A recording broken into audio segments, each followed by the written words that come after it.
My name is Jacob Kasdan, and you're listening to episode 77 of Who's on Top.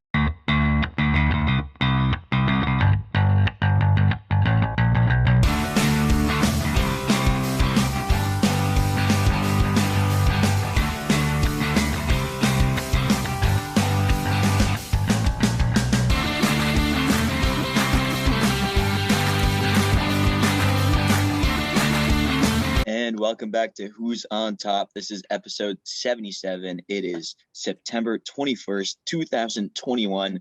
And boy, do we have a fun episode planned for you. All four analysts are here today, and me, your host, Ori Ben-Ari. But let's introduce the analysts first. Just coming back from an amazing athletic performance, we got the Fox, Daniel Fox. Thanks, Ori, and happy Sukkot to you, my friend. Happy Sukkot to you too.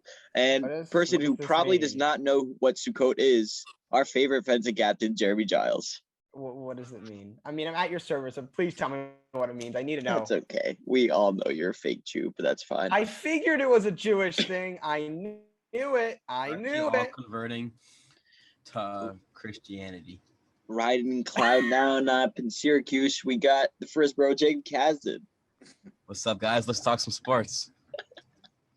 And finally, we have our Rutgers JV captain, Ellis Gordon. What's up, guys? And again, I'm your host, Ori, and let's turn on. All right, on to our favorite segment. I'm so glad that we brought it back, NFL poetry. So let's start in the AFC East. Jeremy, take it away. I'm going to start with the AFC East. 5 picks. Wilson sure fucked up quick. He isn't slick. He sucks New England's dick. In the nick of time, the game ended. I hope he's not forever in this stick. It's the food chain. Jets of the grass. They are in last. New England is a deer. They hear the Jets. The feast is near. The Dolphins are a fox ever so quick. They beat New England like Wilson Jones sucked their dick. And the Bills are the Lions. They feast on all, drunk on power, drowning Miami in a 35-0 shower.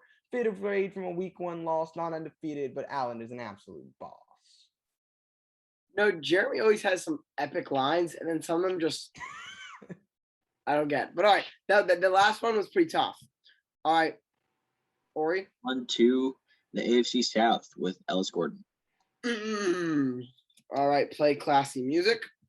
Welcome to Shitsville.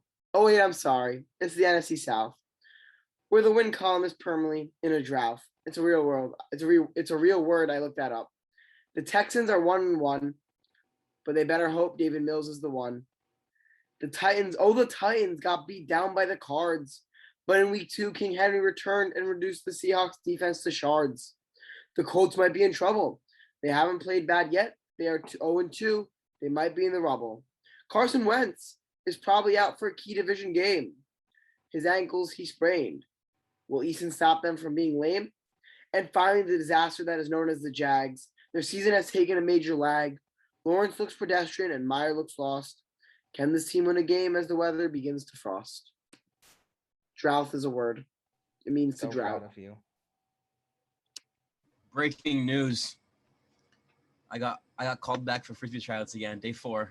Let's go, Jake. Awesome. 2 more days. Congrats. I'm back.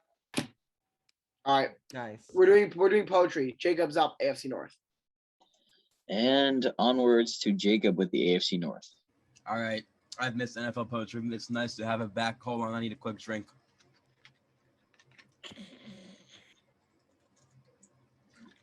All right. AFC North. Here we go. All the same teams have the same exact record, but the Steelers' offense looks super, super bored. Pittsburgh lost to the Raiders, and Big Ben looks washed, and their offensive line looks a little sloshed. The Ravens beat the Chiefs and avoided an 0-2 start. Lamar Jackson really decided to take all my hate to his heart. The Browns beat the Texans, and Baker avoided a big injury, and Nick Chubb and Kareem Hunt look gingery. The Bengals had a rough loss to the Bears, and it looks like Jamar Chase and Burrow really do care. Bingo. That was excellent. I miss Jacob's rhyming. Comes off right off the bat, trying to rhyme record and board. I love that. Onwards to Ellis with the AFC West. Chiefs lost a thriller in the 4-1-0 city. Clyde Edwards-Hilaire's fumble was not very pretty. But don't freak out. It's not the time. This Chiefs team will be just fine. Chargers couldn't stay hot in the heat.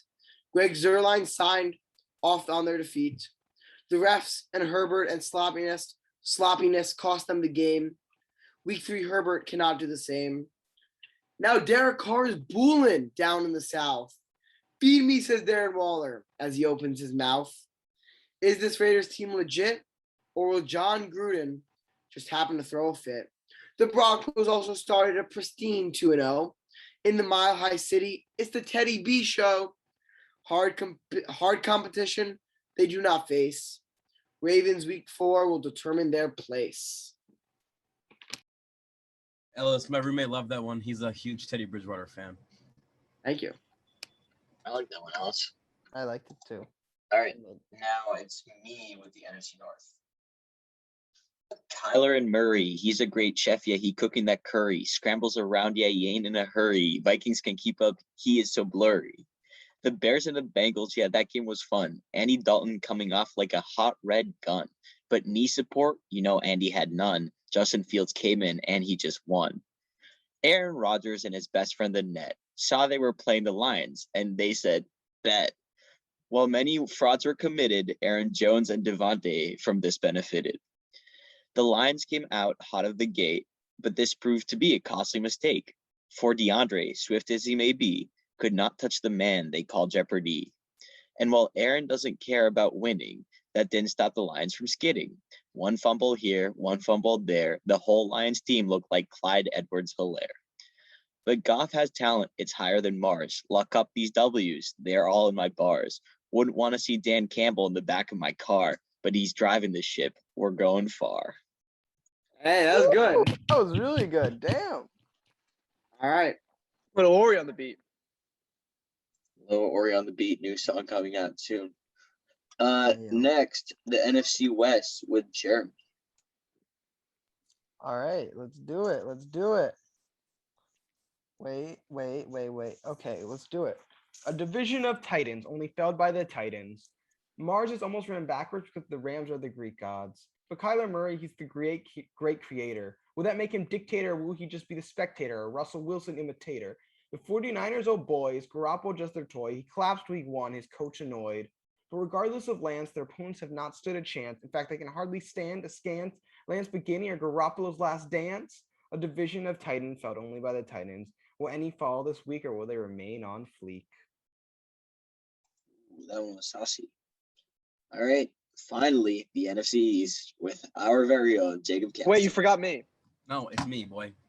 I know, but I also have to go. I did the NFC South. Okay, you go after me. That Okay. was a good fart. All right, just so you know, my first rhyme is not very good, just like the rest of my other poems, but then it gets fiery. All right, here we go again with the most competitive division in football. Washington had a fantastic win over the Giants due to a penalty, making me want to drink a lot of Hennessy. Not my good rhyme. The Eagles' offense didn't show up to play, but Jalen Hurts looks to be a big yay. Dak Prescott looked fantastic in their first 2 games, and this week he had to put the Chargers to shame. My New York Giants had a terrible loss, and Jason Garrett fucking sucks cocks and is a terrible boss. I love that one, Jake. That was excellent. Thank you. All right, gonna be a lot. Shakespearean, if I may say. Yeah, it will. It's gonna be a hell to edit though. A lot of bleeps coming out from Jacob. All right, finally, our most talented poet, arguably Daniel Fox. Arguably. The Saints and the Panthers met down in Carolina. Last week, Jameis could not have looked finer. Yet, the Panthers' defense made him look buns. Up and down the field does DJ Moore run. So now let's talk about the GOAT Tom Brady. Man, is Giselle one lucky lady. Playing better at 44 than he did in his 20s. Unlike Aaron Rodgers, it's not all about the money. Speaking of GOATs, the Gronk is back. Him and OJ Howard are an elite tight end attack. 4 tight ends in 2 games, 4 TDs in 2 games are video games numbers. Facing Aaron Jones in fantasy was an absolute bummer. All right. Our Wacky Sport of the Week is called Goanna Pulling. I have not done this. Goanna Pulling Festival is kind of unique. Another Wacky Sport of the Week you can't understand the name of. Like, you can't understand the sport based on the name. Goannas are Australian lizards, but you don't have to pull these creatures apart, so don't come after us, PETA. The event gets the name from the fact that the participants look like goannas when taking part in the competition. The event requires two people to face themselves with a heavy leather strap joining them around their necks, and then they pull each other in a version of tug of war. So think about tug of war, but the rope is attached to their neck, so your neck's got to be beefy. The Australian National Iguana Pulling Championship event. This year it's going to be their 36th year of Goanna event. Literally, you strap a chain to your head and you try to get across the line. So it's just neck tug of war. It's held on the Wacky Sports Ground in the first Sunday of October, and there are weight divisions: lightweight, middleweight, heavyweight, and there's women, men participate, and there are even junior competitions. Very popular in Australia. And yeah, that is Goanna Pulling. That is our Wacky Sport of the week, and let us wrap it up. Thanks for listening to episode 77 of the podcast. Poetry's back. Obituary's back. We hope you're as psyched as we are. What am I doing? I'm like, all right. As always, follow our social media, our Instagram at Watt.podcast and our Twitter at Watt.podcast, WOD.PODCAST. Twitter, we got Dan posting live Sunday reactions and baseball reactions, and he's going to post. Mostly just shitting on Aaron Rodgers. He's going to post when the new podcast is out. Oh, I am? You are. shit, You should have really? been for like 50 episodes on Instagram. You got polls. I've been building up my follower collection. Hall of Fame, Hall of Shame, plus nice photo edits, and you always know when the new podcast is out, and you can listen to the podcast using the link in our Instagram description. If you want to listen to the podcast, any platform but Amazon Podcast at Who's on Top, WHO_S space ON space TOP, and subscribe, turn notifications so you always know when new podcasts are out. Podcasts are going to be out mostly Saturdays or Sunday mornings right before the week of football to get you ready. And yeah, that's that. And subscribe, notifications, like it, recommend it to a friend. We hope you enjoy it. YouTube, if you want to see clips of us and our beautiful faces at Who's on Top, same spelling, WHO_SONTOP. Same thing you do on YouTube. Subscribe, turn notifications, like, comment, share with a friend, and there you see our sexy faces. So why wouldn't you? We're now also on Audio, which is a YouTube audio service. So there's no picture, but it's like clip post. So if you don't want to watch the whole podcast, you just want to see our poetry, you can go on Audio and just check that out. All right, I think that is all the announcements for this week. As always, have a good week. Stay safe, stay healthy. Time for winter season, time for fall season. Get those fall smell in the air. No more suntan lotion. Got to put on sweatshirts. And as always, Thanks, hope you enjoyed the podcast, and goodbye. Goodbye.